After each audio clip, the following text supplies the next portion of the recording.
गीता में त्याग को बड़ा महत्व दिया है और त्याग का मतलब लोग गलत निकाल लेते हैं। अब मैं आपको बताता हूँ त्याग क्या होता है। देखिए, हमारे 3 शरीर हैं, स्थूल शरीर, सूक्ष्म शरीर और कारण शरीर। स्थूल शरीर कार्य करता है, लौकिक कार्य करता है। सूक्ष्म शरीर मनन करता है, चिंतन करता है, नींद लेता है। और कारण शरीर समाधि वगैरह में जाता है।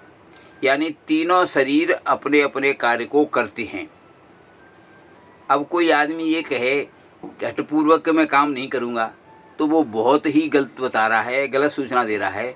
क्योंकि वो शरीर से काम नहीं करेगा लेकिन मन से चिंतन करेगा। इसलिए कार्य के बिना कोई आदमी रह ही नहीं सकता है, इसलिए कार्य को नहीं छोड़ना चाहिए। अब प्रश्न ये उठता है कि कार्य को छोड़ना नहीं चाहिए, तो कार्य को छोड़ने के लिए गीता में क्यों कहा है? कार्य को छोड़ने के लिए नहीं कहा है, कार्य और कार्य फल के लगाव को छोड़ने के लिए कहा है। यानी कार्य और कार्य करने का जो फल मिलता है, इससे आसक्ति को छोड़ने के लिए कहा है।